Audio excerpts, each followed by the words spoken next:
Hi, and welcome back to Figure It Out. I recently did an unboxing of the battle damaged Robocop with his repair chair, and now I have two more NECA Robocop offerings for you. I've got the Robocop Ultimate Robocop, and I also have the Robocop ED-209. I cannot wait to get these out. Let's take a look.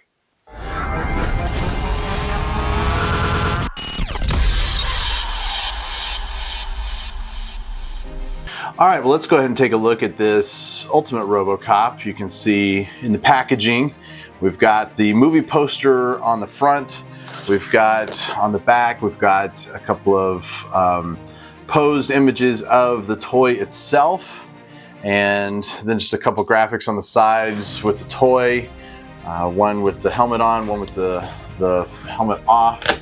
And on the inside, as always, we have the window where we can see the action figure as well as another piece of posed art. So let's go ahead and pull this Ultimate Robocop out of the box. I'm excited to see what the spring-loaded gun holster looks like. So let's take a look.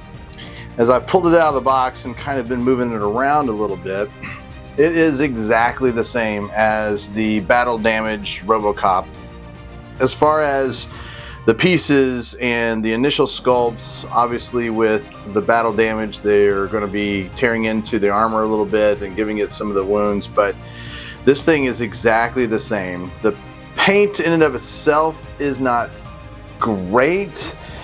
As you want to look a little closer, you can see this is just a gloss black in here. There's really kind of no depth to it at all. Now they do have some interesting little purple highlights on the steel plate to give it sort of that, you know, kind of steel shine or whatever in the armor shine. I don't know if you can see that or not. You can see sort of the purple, and you'll find these little purple little paint reflections all over, which that's pretty cool. I mean, that was an addition that does keep it from being super flat. There's not really much to say on the legs as far as that purple is concerned. Just a little bit on the calves down here. You may be able to see that. You know, it does have the really cool same features as it does in the movie, where he has these sort of pistons for Achilles' heels, and those are working, so those go up and down as we articulate his feet. And speaking of articulation, let's just be super honest. These Robocop figures do not articulate very well at all. The legs do bend to 90 degrees. That's about it. They do have a little bit of in and out when it comes to how we can splay these legs. So a little bit of in and out. They do rotate significantly, but not in a way that's going to make you think, yeah, that's how we're going to pose this figure. So putting him in really some posed, I know there's a picture of him kind of getting out of the car and he's got one leg up, and certainly we could have that as a pose. But for the most part, the posability on this guy, arms go to less than 90 degrees because the little fake bicep here kind of blocks the movement of the arms, and so they're shy of 90, so that's as far as those guys bend. There is a little movement. There's a little bit of movement in and out on the arms. Of course, we got full rotation on the head, so you can get some expressive poses like you see in the movie with his head and kind of the angles that he takes. But let's be honest, in the movie, and this is kind of my point with the first Robocop figure that we unboxed, in the movie, he doesn't articulate very well at all anyway. He is a bit lumbering and cumbersome as this cyborg, half man, half robot type figure. The cool thing I was looking forward to with this particular figure was the spring-loaded holster. And so I've been playing around with that a little bit. So let's take a look. Here on the back of his leg, you'll see there's this little trigger here. And when I press this trigger in, all right, the holster opens up. Now I don't have the gun loaded in there, and the reason why is it is crazy hard to load in there. I was really working on this for quite some time. The closing is not too difficult, if I simply push the front end in, it eventually does snap in place. And so that's clever. It does have a little bit of gapping issues as the plates don't marry up perfectly, but that's very little complaint. I mean, it's not too bad, but as you spring load it, it does pop open, and then it comes back in. Let's make sure, there we go, pops back in like that. But as you open it up, and let's go ahead and load the gun in here, it takes more than just a little bit of work to get this gun in, and then once you get the gun in and you spring load it out, it's pretty stuck in this holster, so it makes it really difficult to get it out. I had to get a pair of tweezers to pull it back out. So let me see if I can load this on camera. There's like these little tabs. Let me see if I can point it out. There's like this little tiny tab that's down here at the bottom. You can see it right there. And so the front of the pistol is supposed to move down inside that tab so that it stays where it's supposed to be. Come on. But then you got to really finesse the handle in and the rest of the gun in. Give me a second, that's painfully hard to do in front of the camera like that. Even once I have the gun sort of in front of that tab like I do here, now I've got a problem where I've got to put the part of the gun, I've got to get it in front of this piece in order to push it down in. So you kind of have to play with it a little bit, get it just in the right position. Okay, so I think I have it in the right position now, where there's a tab at the bottom and then a tab where the trigger guard is, and I think I've got it in position. But again, let's see if we can push it in. It'll lock in. Okay, there we go. So now we have it locked in place, and as you see, we go ahead and hit this trigger on the back. It springs open, and the gun is still kind of stuck in there. Now I can't get my fingers aren't really big enough to where I can, or small enough to where I can pull this out. So like I said, I've got my tweezers so I can try to get that gun out, and now it's on the floor. So let's pause momentarily. Now I'm back. So this concept of the spring-loaded holster is really cool, and I think the execution of being able to, kind of push this back in and it really clamps shut, I mean, it's really great. It's spot on. Getting the gun in and getting the gun out is the difficulty, but as far as just how fun it is to kind of work on that and see it work and imagine how it is in the movie and stuff like that, I mean, the fun factor is pretty high. Let's bring in Mr. Battle Damage Robocop so you can kind of get an idea as to their similarities. I mean, they are, of course, very similar. We have bright, shiny new, and then we've got Mr. Leaking Oil and has all kind of scars and stuff all over his armor Robocop here. But you can tell the sculpts, and then of course they're going to be identical. Why wouldn't they be identical? As far as how they've put it together and the different pieces that they've used, and I suppose the engineering that they've put in place.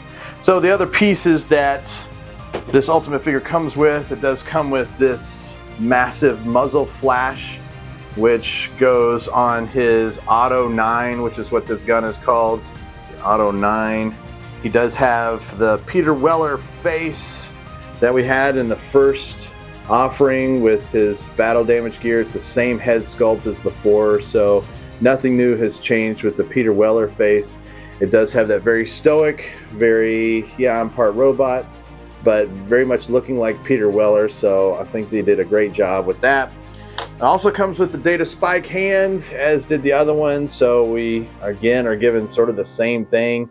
But we're also given this Cobra assault cannon. This was in the movie itself, and this was what his enemies, like a 50 cal that his enemies used in order to try to blow pieces into Robocop. So we do have that. It's got the rail on top with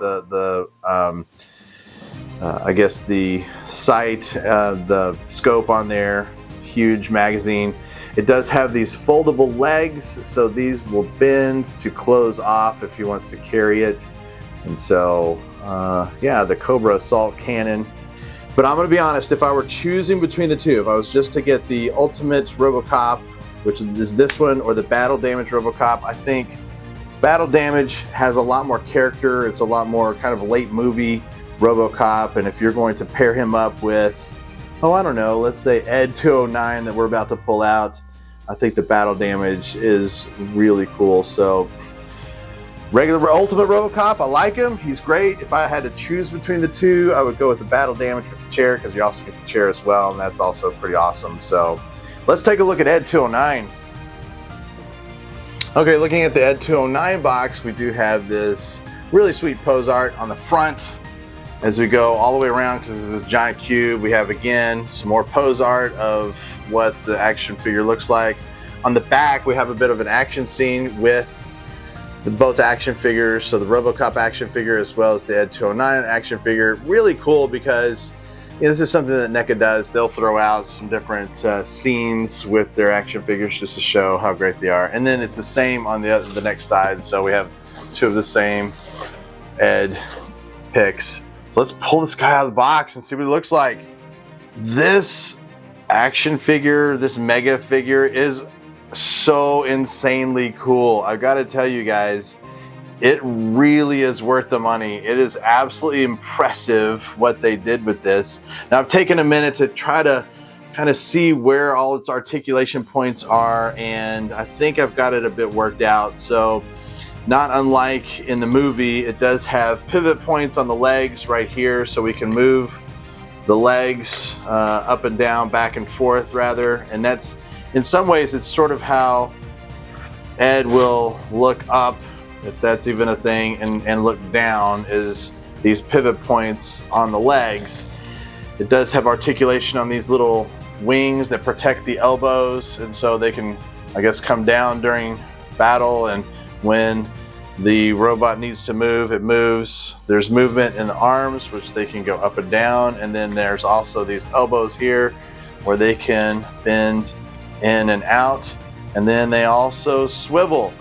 You know, the paint on just the metal parts is kind of flat, and they did do a few like kind of decals here on the legs where they've done some interesting paint work.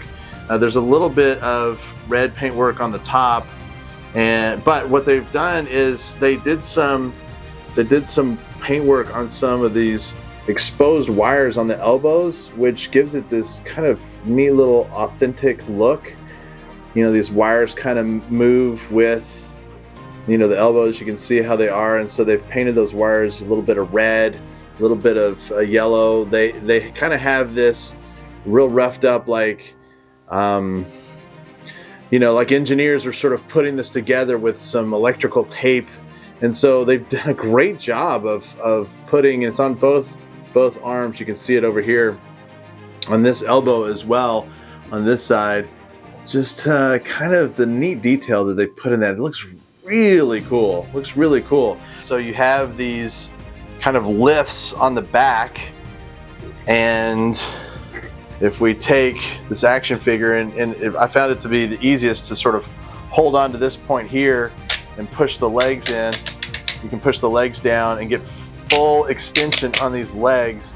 And I swear now it looks like Ed is on stilts. But this is a little bit more what our size difference was in the movie, where Ed was significantly taller than Robocop. And if we have these extensions fully elevated, it gives him this really great height. I was very impressed that they worked this out, how they were going to do that, where you could lower the action figure or raise it up. And man, I mean, take a look at that. And so obviously it came in the box, it came fully compressed, but it just took me a little bit to kind of figure out how to go ahead and get that working and what those articulation points were. There is movement then on the legs. Let's go back. So there's some articulation so that the legs can go to the side like this. Now what I think is very unique is how insanely stable this thing is. So if you look at how these legs just go out and back and whatnot, you would think maybe this thing would fall over either front or back, but you can put him in a ton of poses and man, he's stable. He's not moving, he's not falling over. I love that about this figure, that you don't have to worry about delicate balance on this, but you can kind of put him in some action poses. Now there's only so much action that Ed can do, but at least he's crazy stable. Like the weight feels good. The plastic itself, as I'm kind of manipulating it, it does feel a little thin. These pieces all over feel a little bit thin, but as far as the weight of the unit itself and how stable it is, I'm really, really pleased with that. I mean, I think they did so good. I mean, look at this guy. What a beast. What a really cool little figure this is to pose with our guy Robocop, and what you can do to put them in some action scenes. It's really good. And then let's not forget, there's a little battery pack inside ED-209, and we've got this little button over here, and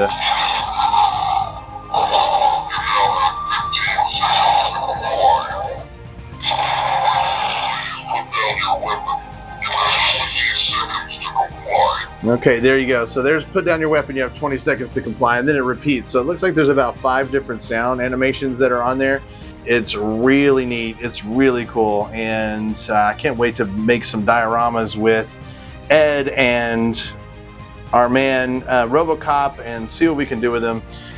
Well, hey, that's about it. If you've enjoyed this unboxing of the Ultimate Robocop as well as ED-209, then do me a huge favor and subscribe to the channel. Hit that like button. Shoot me a comment. I always enjoy hearing from you guys. And we will see you next time on Figure It Out.